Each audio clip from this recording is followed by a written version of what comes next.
Welcome to episode 8 of the P2P Connects Us podcast. I'm your host, John Light, and on today's episode, we're going to be talking about Slur.io, the Pirate Bay shutdown, new Ripple consensus papers, how P2P platforms can support the peers, and last, but certainly not least, Elise Colleen joins the show to talk about venture funding for P2P projects.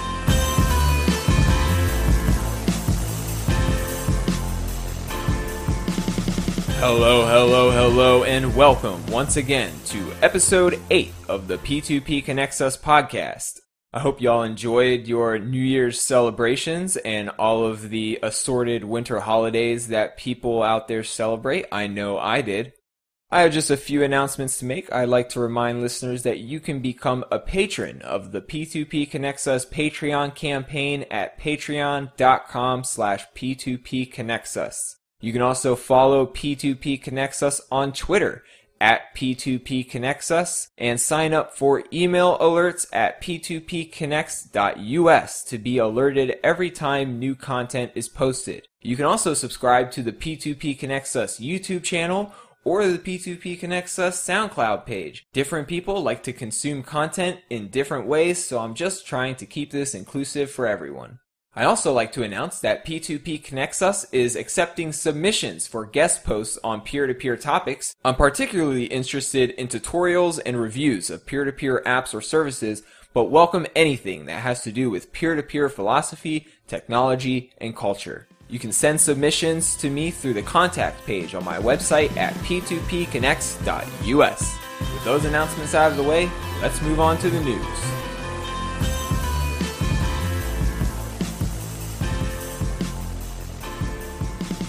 The first story for this episode is actually a public service announcement for all P2P Connects Us listeners and the general public.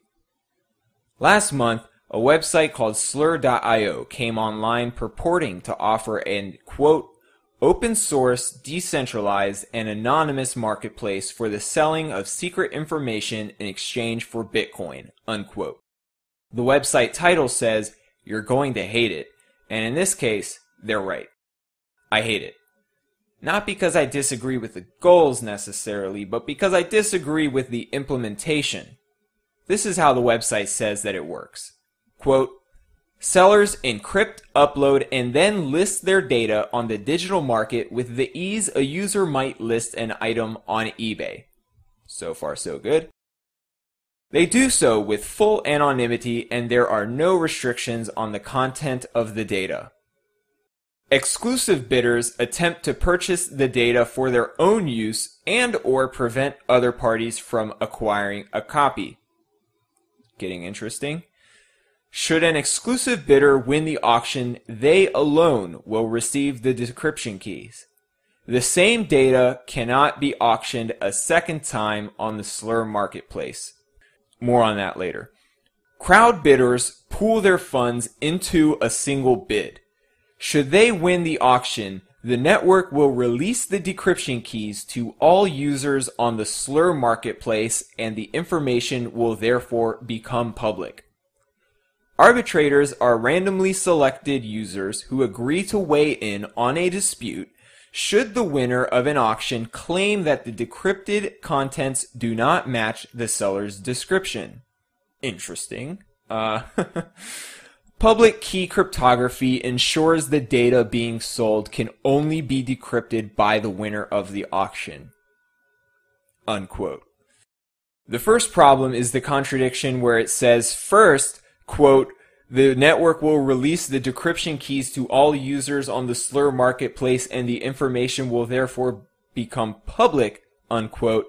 And then it says later, quote, public key cryptography ensures the data being sold can only be decrypted by the winner of the auction, unquote. So which is it? Does the information become public? Or can it only be decrypted by the winner of the auction? That's not all. The second problem with this is that there's no way of knowing that when people pay the bounty for the information, they will actually get the information that they paid for. you fork over 1,000 Bitcoins and then get a file that has never going to give you up in it. I mean, like, how do you not just get rickrolled every time you cough up Bitcoins for some secret information? Even if you get a few pieces of legit information, like they actually have something secret, how do you know that they're actually going to give it to you and not, give you a few pieces to entice you and then send you never going to give you up or something even more ridiculous? It's just completely unenforceable. The third problem is that because this information marketplace is supposedly decentralized and anonymous, there's actually nothing stopping a leaker from uploading information again, even if someone paid the bounty the first time to prevent that information from being released. So, in the case of, say, a corporation who's paying a bounty to prevent trade secrets from being leaked, what's to stop the leaker from just putting the secrets back online and having another go at it? I mean, so maybe the corporation won't pay up a second time, but maybe someone else will. And then the secrets get released, and then the corporation paid all that money for no reason. I mean, again, it's completely unenforceable because this is a supposedly decentralized and anonymous marketplace. Like, there's not even reputation that would prevent the leaker from being a bad actor. It's just they're anonymous. They put stuff up, they post a bounty, they get paid the bounty. They either, do what they say or they don't.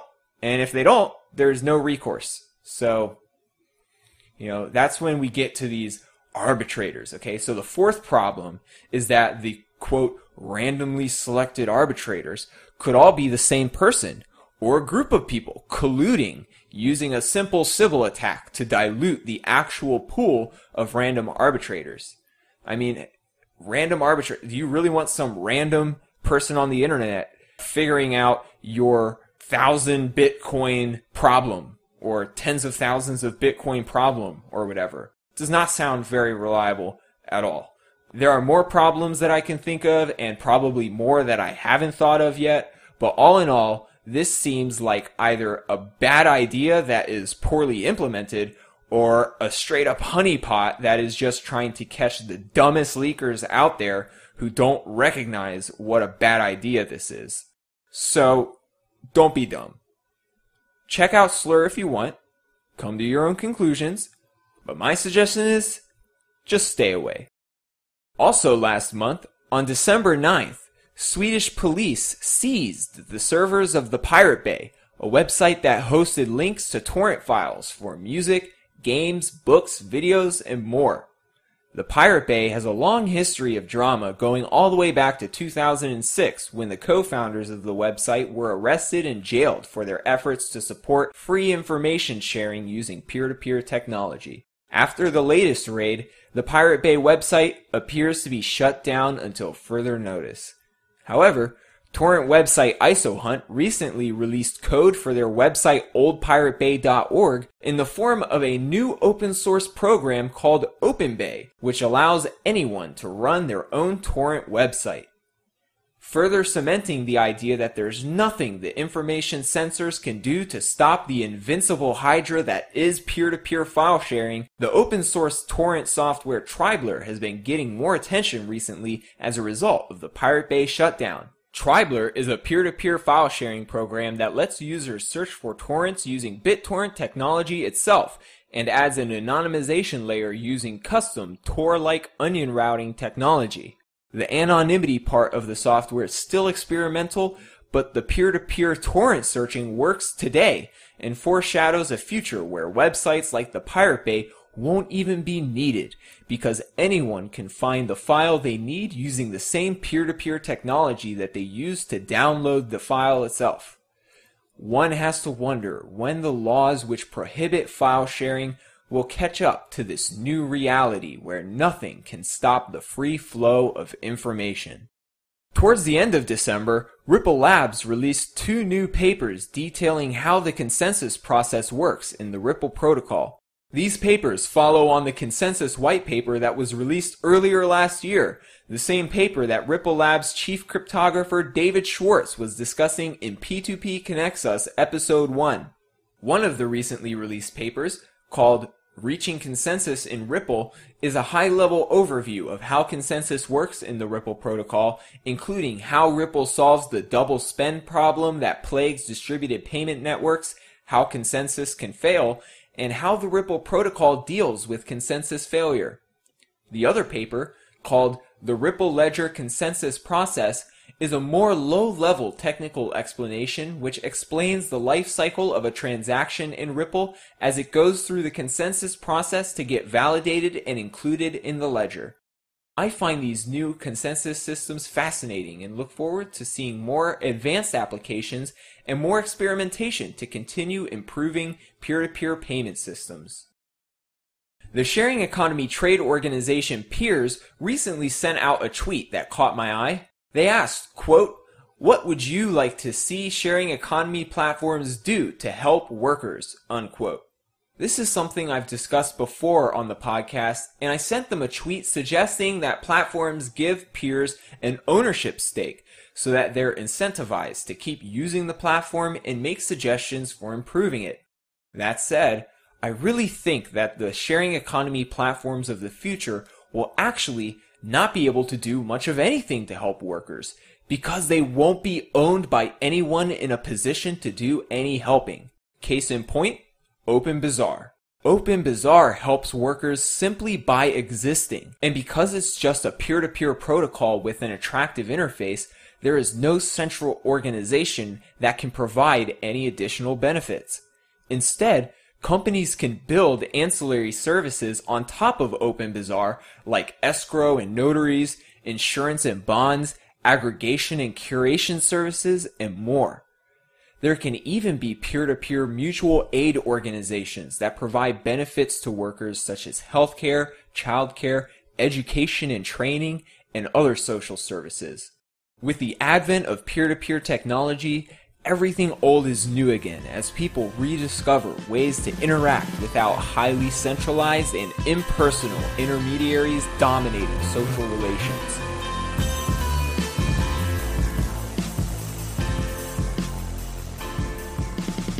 I would like to welcome to episode 8 of the P2P Connects Us podcast, Elise Colleen.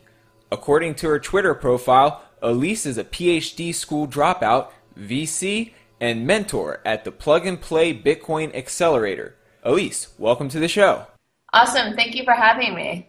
I'll explain first the PhD school dropout maybe. So there's a lot of folks on the entrepreneur side that talk about dropping out of school to follow their passion, and I realize that I have a similar story in the fact that I did drop out of a PhD program that was where I was working on research and analytics and publication in the life sciences. So I thought I would add that for the shared pain of the experience that's very relative for the entrepreneurial community. So that's my academic background, and after that, it was a fairly quick couple years trip to get to venture capital, where, yes, I've worked with 3 firms over the course of several years, and now I spend time at 2 firms, both of which have similar overlapping teams. But importantly, the firm that's investing now is called March Capital Partners. And this is aiming to be one of LA's larger funds. So we're in the process of both fundraising ourselves and investing in startups that are in the midst of their own fundraising processes. So that's me. So I'm based in Santa Monica, but from Northern California.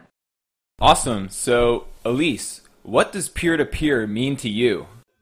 So peer-to-peer, I think, creates efficiencies in the system. So it's a direct resource provider to resource procurer relationship. What that means is just that the intermediaries are not a gating mechanism. So in terms of like the context of Bitcoin, which is, at least originally the ultimate peer-to-peer network, you see the shift in that central institutions, or we don't even have to use that word, but the institutions that we're familiar in working with in order to make purchases like Visa or MasterCard or Chase and all of the other larger financial institutions, Bitcoin allows us to, as you know, to not rely on those institutions and to go from person A to person B without institution X in the middle. And the same can be true of the exchange of other stores of value. So Airbnb is a good example, although there's a platform there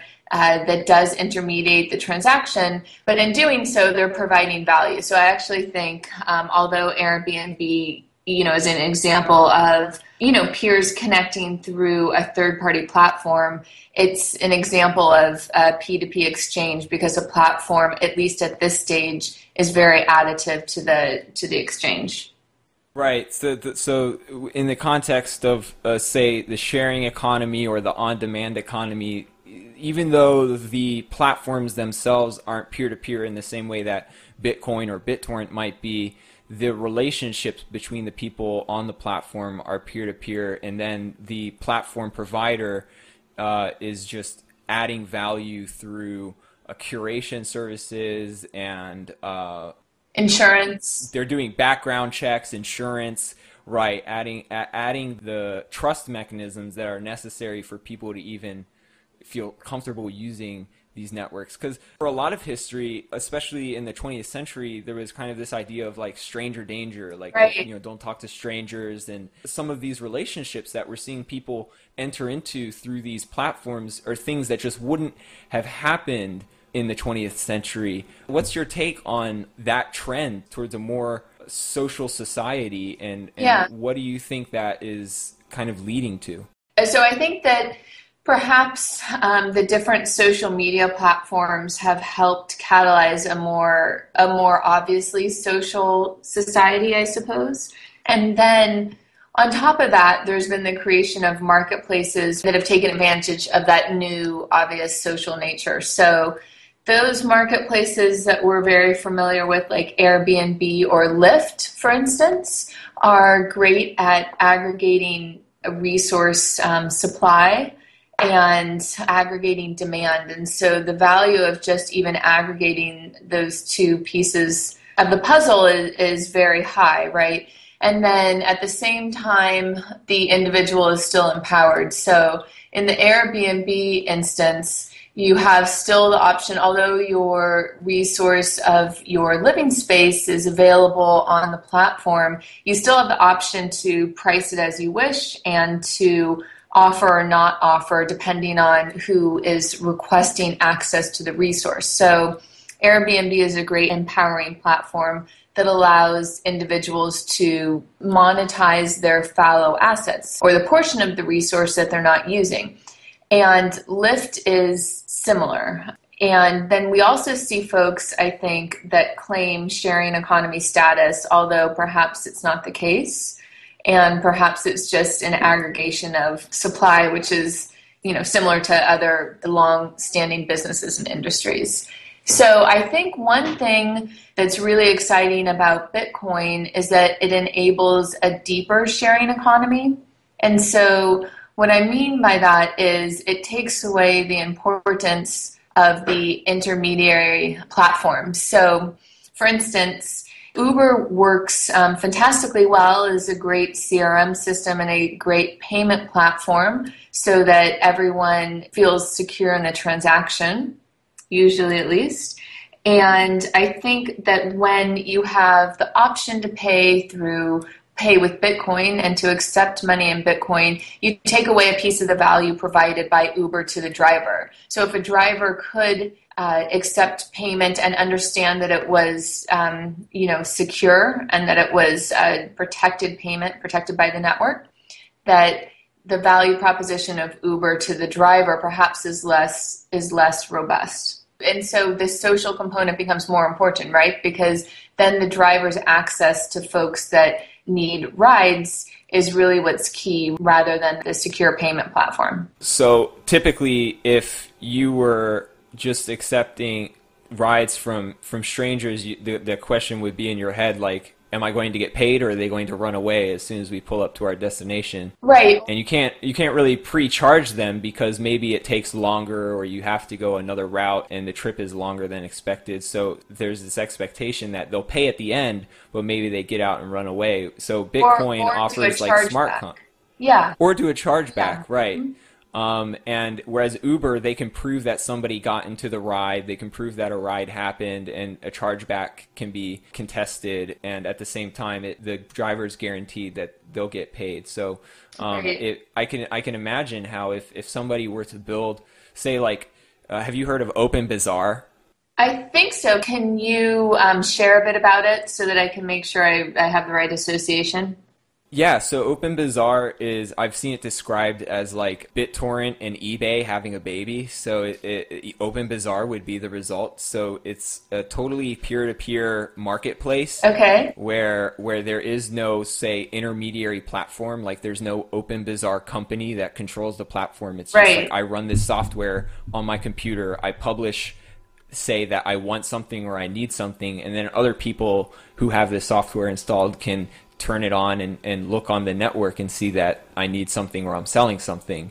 I imagine something like that combined with something like Bitcoin and Bitcoin smart contracts could provide a really interesting open platform that companies like Uber or like Airbnb can build on top of to, add the services that they are valuable for, like whether it's insurance or whether it's background checks for service providers or things like that. But the network itself that people are communicating through is open, and so you don't have these proprietary network effects. Yes, exactly. Along those lines, these proprietary network effects have been somewhat problematic for Uber recently, where people think that some of the action of their executives in recent months is leading people to lose faith in the trust in Uber for storing their data and for providing a safe platform for them to transact on.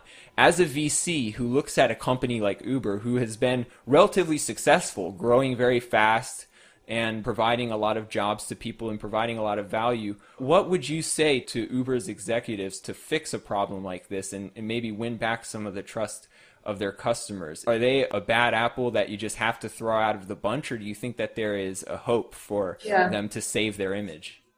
So I don't know the Uber team, executive team, but I've heard lovely reports really on their ability to operate and make great decisions for both the demand and supply side of the platform. And so I have to take those folks at their word, and I do take them at their word now. I think the danger that Uber and any company in this situation faces is that we see younger generation of folks, so millennials, for instance, making decisions based on alignment with the company's core values or their understanding of their values, and factoring that into decisions in a competitive market. So this is something that we saw change in 2008 in response to younger folks, millennial generation and near millennials, when we saw folks become more thoughtful as a result of just the demand to be so put upon them by the economy and contentious presidential election. We saw the response to that be people stating that the values of the companies that they procure resources from were very important. And so I see that myself. So today I'll be going to the airport, and my first shot at trying to catch a P2P ride will be with Lyft.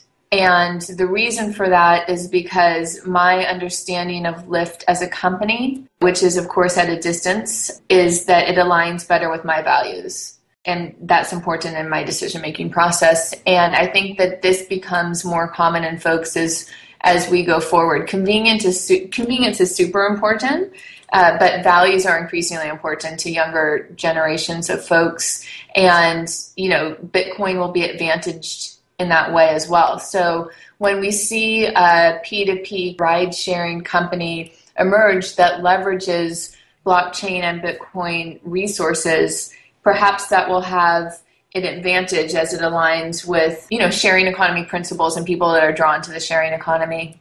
That's a great perspective. I saw a quote recently from Silicon Valley forecaster Paul Saffo, specifically within the context of the recent Uber controversies. He said, quote, "All venture capitalists are amoral. They will take a cold and clinical look. If they perceive a situation as hurting the bottom line, they'll throw the founders under the bus. But they won't be doing that because it's the right thing, but because they have a single-minded focus on valuation." What you just said there, it contradicts this in a way that I think is really important, in the sense that from your perspective, it's not just a cold clinical look like, is this going to hurt the valuation or not? It's also about what kind of impact is this company having on society? Is this company aligning with my values? And you expect profit to follow that. You're not having the tail wagging the dog. Instead, you're saying you have values that are guiding the company, and then value, actual monetary value, kind of comes out of that based on good or bad decisions. I think that's really important going forward as well. I'm in that millennial generation, and I grew up with that kind of expectation as well, or at least I grew into that expectation where, the companies that I give money, I expect to use that money in support of my values. And it's great to know that there's a VC ecosystem out there that also is kind of value investors. I can say that I think a good majority of VCs and angels think about the value that the company is creating beyond the financial returns. And this is the very interesting thing about Bitcoin, is that Bitcoin, you have the opportunity to get incredible financial returns and have incredible impact at the same time, cultural impact. And I mean, absolutely the cultural impact of the companies that we look at, or that I evaluate, for sure is important. And I think everything you said in that quote, I would disagree with. So never throw founders under the bus. Absolutely not. Both of my grandfathers were entrepreneurs, and I grew up in San Francisco working with one of my grandfathers at his business, which was, started as very blue collar. It was large scale plumbing, and he grew it into a very large business. And so I only work with investment teams that are entrepreneur friendly. And so everything you said would be a no for me. So always support the entrepreneur. Definitely consider impact, cultural impact, and repercussions of what you're doing. Be thoughtful. And the best opportunities have both incredible financial returns and cultural impact. Excellent advice for the VCs and prospective VCs out there. What are some projects or companies or trends within this emerging peer-to-peer economy that really stand out to you most right now? Well, there's one team that recently raised around, and I don't know the team, but I know what they're working on, and that's GetAround. And GetAround has been building the capability to share your car time with other folks. And so what that looks like is that you have a car that you use, an hour a day, and you can rent for 23 hours a day. And a person that needs or is in demand of a car can find your car in the city, unlock your car with post-payment, unlock your car with an iPhone app, and can use the car for the period of time they need. Wow. I think so that creates a ton of efficiencies and beneficial to both parties. So I think it's interesting that your car can become more valuable to you because it's used as a gig economy source of income. Yeah. And at the same time, your car becomes valuable to your extended social network as well, because you're removing the need of car ownership from some of the folks in your immediate neighborhood, right? Yeah. So this is kind of neighbor to neighbor sharing. I'd heard of GetAround before, but I never actually knew how it worked. This sounds like a really great way to reduce dependency on car ownership, which is actually an interesting just concept for me right now, because I recently went carless.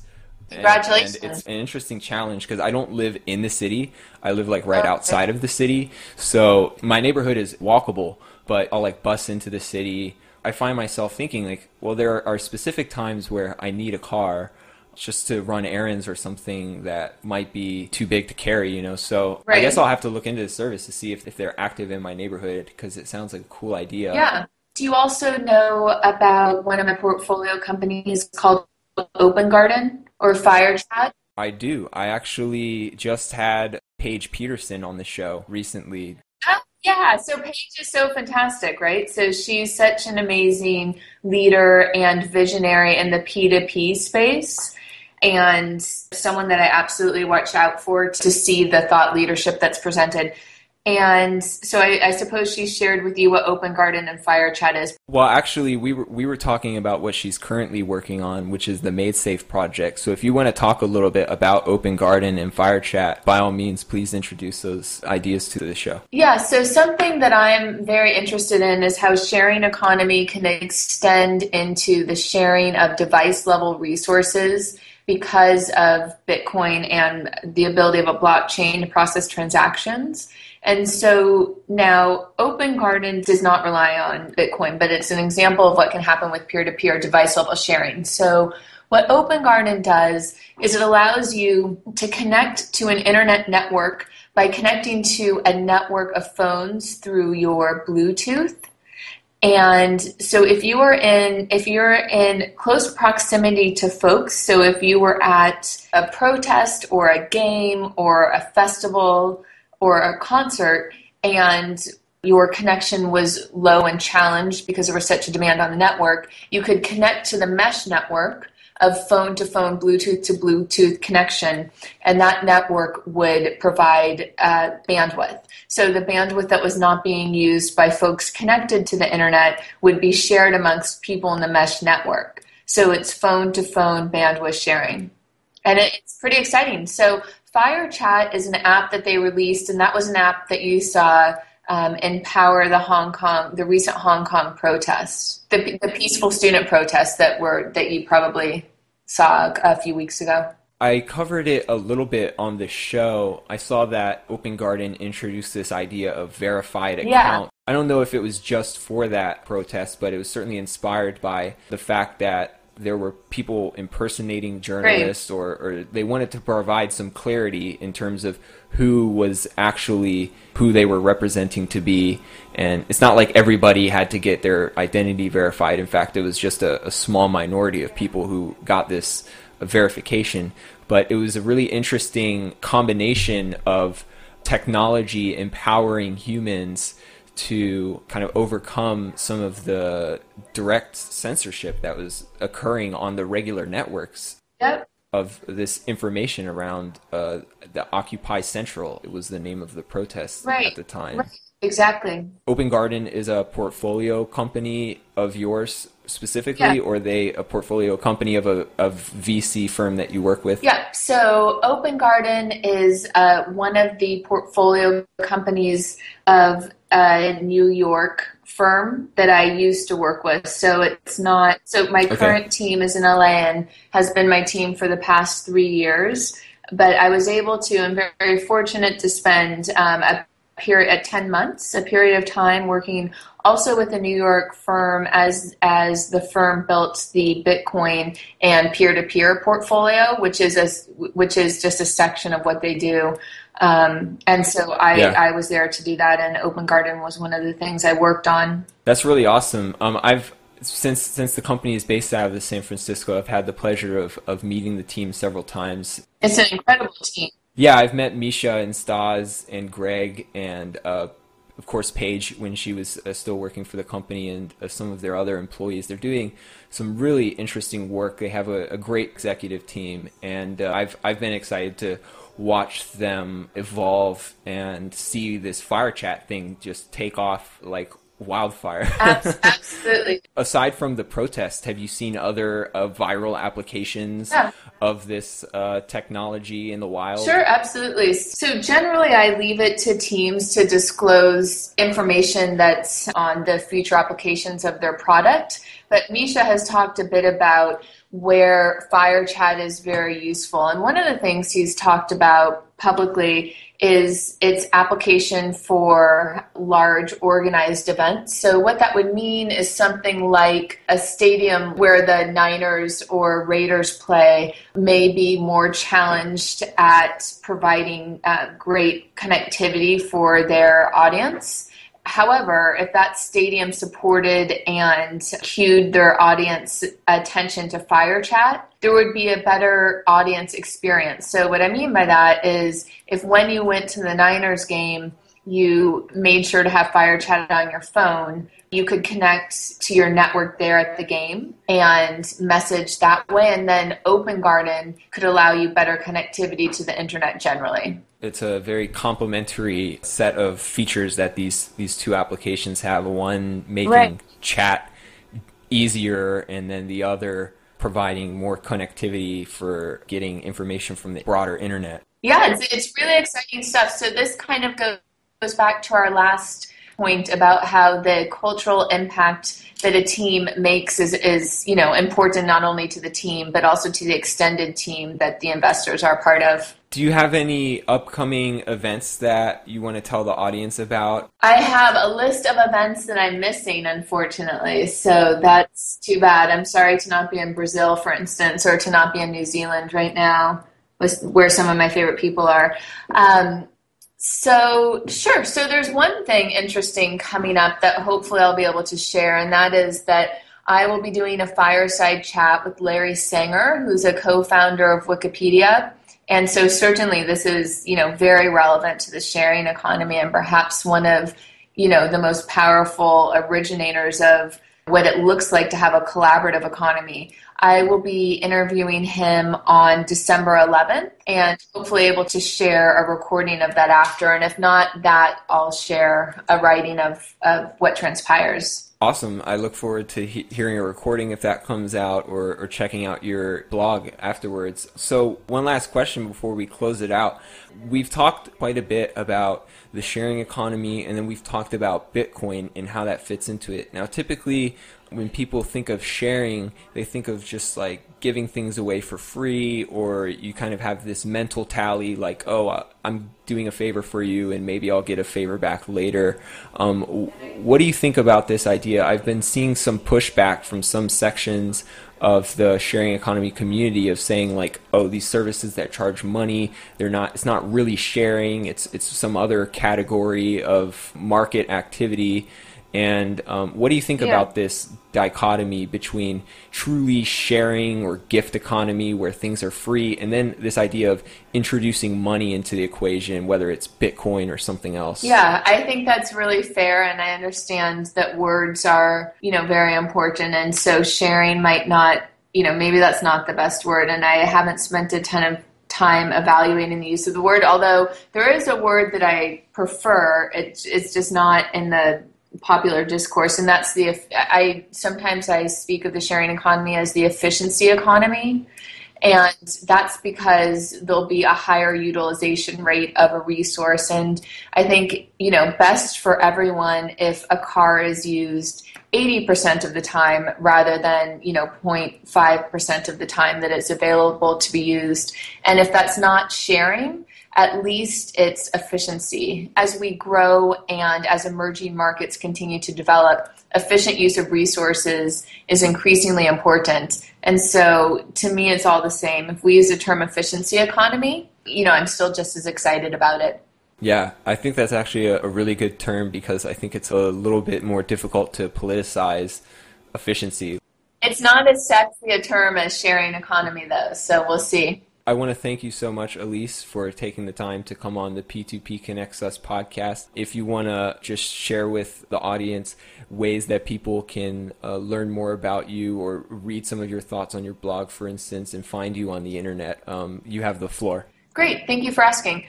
I'm fairly active in the space of Bitcoin and sharing economy communication on Twitter. And my handle is just my first and last name, @Elise Killeen, ALYSEKILLEEN. And then my blog is venturehouse la.com. Awesome. Well, thank you so much for coming on the show, Elise. It was a pleasure having you. Thank you for having me, John. Look forward to chatting again soon.